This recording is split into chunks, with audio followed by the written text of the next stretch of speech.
વહેલી સવારે ગિરનારની લીલી પરિક્રમાનો પ્રારંભ થયો છે। પ્રતિકાત્મક લીલી પરિક્રમાનો પ્રારંભ કરતા સાધુ સંતોએ આ પ્રારંભ કરાવ્યો છે। આ વર્ષે ભાવિકો માટે પરિક્રમા બંધ રાખવામાં આવી છે। વરસાદના કારણે પરિક્રમા રૂટ પરના રસ્તાઓ પર કાદવ કીચડનું સામ્રાજ્ય જોવા મળી રહ્યું છે, જેના કારણે આ પરિક્રમા રદ રખાઈ છે। કોઈ અનિચ્છનીય બનાવ ન બને તે માટે ભાવિકો માટે પરિક્રમા બંધ રાખવાનો નિર્ણય લેવાયો હતો। માત્ર પરંપરા જાળવી રાખવા માટે સાધુ સંતો તેમજ ગણમાન્ય લોકોએ પરિક્રમા શરૂ કરી। પોલીસ, વન વિભાગ, વહીવટીતંત્રના અધિકારી હાજર રહ્યા હતા। ગિરનાર પરિક્રમા રૂટ પર કોઈ તકલીફ ન પડે તે માટે પોલીસ, વન વિભાગના અધિકારીઓ તૈનાત જોવા મળ્યા હતા।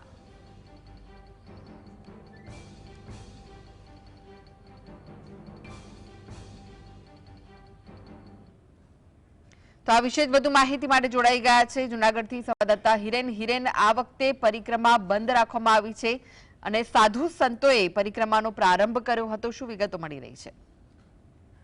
કૃષ્ણ, વાત કરવામાં આવે તો ગિરનારની લીલી પરિક્રમા એ આદિ અનાદિ કાળથી આવતી એક પરંપરા છે અને લાખો લોકોની આસ્થા સાથે જોડાયેલી આ શ્રદ્ધાનો કેન્દ્રનો વિષય છે।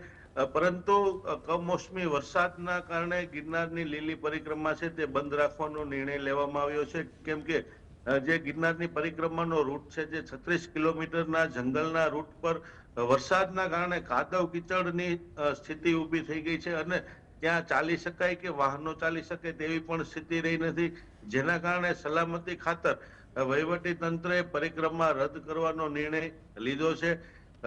ગઈકાલે રાત્રિના દેવ ઉઠી એકાદશી એટલે કે પરિક્રમાનો પ્રારંભ થવાનો હતો અને એક મુહૂર્ત સાચવવા માટે ગઈકાલે સાધુ સંતો, વહીવટી તંત્ર સહિતનાઓ દ્વારા વિધિવત રીતે પરિક્રમાનો મુહૂર્ત સાચવવા માટે ગઈકાલે રાત્રિના પૂજન વિધિ કરવામાં આવી હતી અને આજે વહેલી સવારે 5:30 વાગ્યે જે સાધુ સંતો છે તેણે પ્રતિકાત્મક પરિક્રમાનો પ્રારંભ કર્યો છે।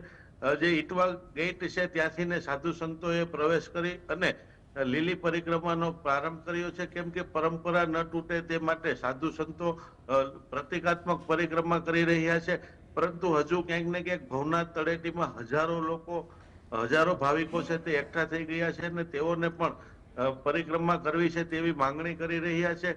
હાલ વરસાદની સ્થિતિ નહીવત જેવી થઈ ગઈ છે। હાલ તડકો પણ જોવા મળી રહ્યો છે।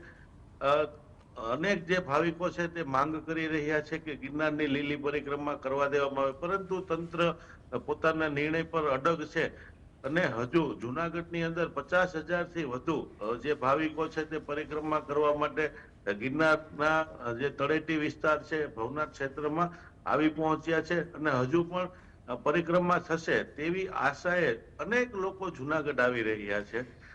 જી હિરેન, તમે કહ્યું કે લોકો ત્યાં એકઠા થઈ રહ્યા છે કારણ કે દર વર્ષે આ પરિક્રમામાં તેઓ જોડાતા હોય છે, તેમની ભક્તિ તેની સાથે જોડાયેલી છે, આસ્થા જોડાયેલી છે અને એટલે જ કદાચ લોકો પણ નિરાશ થઈ રહ્યા છે। શું લાગી રહ્યું છે કે પરિક્રમા આ લોકોને જોતા શરૂ કરવામાં આવશે ખરી? ભલે સાધુ સંતોએ તો જે પરંપરા છે તે જાળવી છે ત્યારે હાલ આજે સવારથી જ 6 વાગ્યે સાધુ સંતોએ જે પ્રતિકાત્મક પરિક્રમા છે તેનો પ્રારંભ કર્યો છે અને સાધુ સંતોએ ઇટવા ગેટથી પ્રવેશ કરી અને બોરદેવી એટલે કે જે પરિક્રમાનો છેલ્લો પડાવ છે ત્યાંથી ભવનાથ તળેટી ખાતે સાંજે 6 વાગ્યા સુધીમાં પહોંચી જવાનું છે।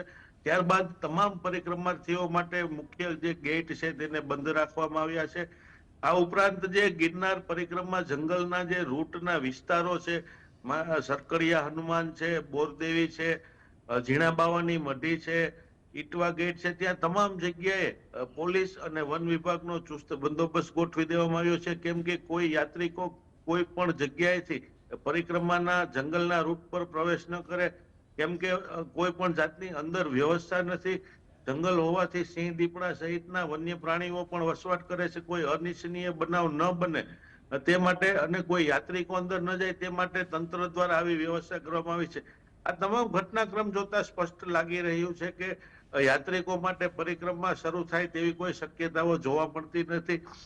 ગઈકાલે અનેક સાધુ સંતો એટલે કહી શકાય કે દત્તાત્રેયના મહંત મહેશગીરી બાપુએ રાત્રિના 11:30-12 વાગ્યે કલેક્ટરને રજૂઆત કરી છે અને તેઓએ માંગણી કરી છે કે ભાઈ હવે વાતાવરણ શુદ્ધ થઈ રહ્યું છે અને પરિક્રમા રૂટ છે ત્યાં કાદવ કીચડ જો ઓછા થઈ ગયા હોય અને શક્ય હોય તો યાત્રિકો જે આવ્યા છે તેને પરિક્રમા કરવા દેવામાં આવે. જી આ જી અંગે જી કલેક્ટરે કહ્યું છે કે અમે સમીક્ષા કરી નિર્ણય લેશું. જી હવે શું નિર્ણય આવે તે પણ ખૂબ મહત્વનું છે. જી જી જી આભાર હિરેન સમગ્ર માહિતી